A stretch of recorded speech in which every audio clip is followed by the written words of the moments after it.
The rest of the story. Mr. McWhorter has lived a fascinating life. He was born August 12, 1925, educated at Chesterton and Marlborough, and served in the British Royal Navy from 1943 to 1946. He was a sub-lieutenant assigned to a minesweeper. After the war, he attended Oxford University, where he became a sprinter on the school's record-setting relay team. After college, he opened a fax service for newspapers, yearbooks, and encyclopedias. He also published a monthly track magazine called Athletics World. And yet, if Mr. McWhorter's story is fascinating, it's not because of what you've just heard, but rather because he, Mr. McWhorter, is not one person at all, but two, and both persons did everything that I had just described. And this is the rest of the story. You see, there was a Mr. McWhorter and there was another Mr. McWhorter named Norris and Ross. All of the experiences aforementioned they shared.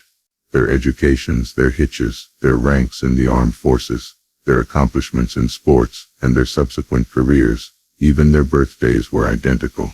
For Norris and Ross McWhorter were identical twin brothers, born 20 minutes apart. Their service in the Navy represents the first time they were separated ever.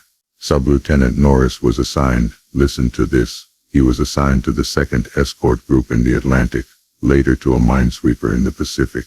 Sub-Lieutenant Ross was posted aboard a minesweeper in the Mediterranean.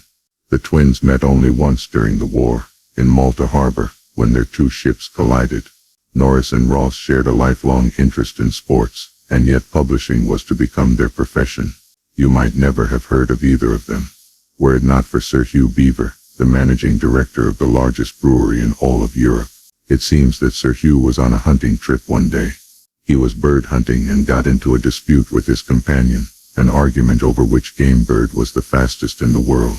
Both men had opinions, neither knew for certain.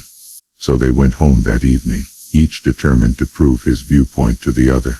But the information was nowhere to be found, and it was then and there that it occurred to Sir Hugh, why not publish a volume devoted exclusively to superlatives? When somebody wants to know what's the fastest bird, you'll have some place to look it up.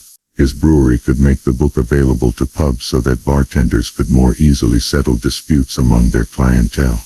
And that's where the McWhorter twins came in. Remember, they'd started their own fax service and had made a business of providing various publications with obscure information. So brewery executive Sir Hugh Beaver contacted Norris and Ross McWhorter and proposed this unique reference book.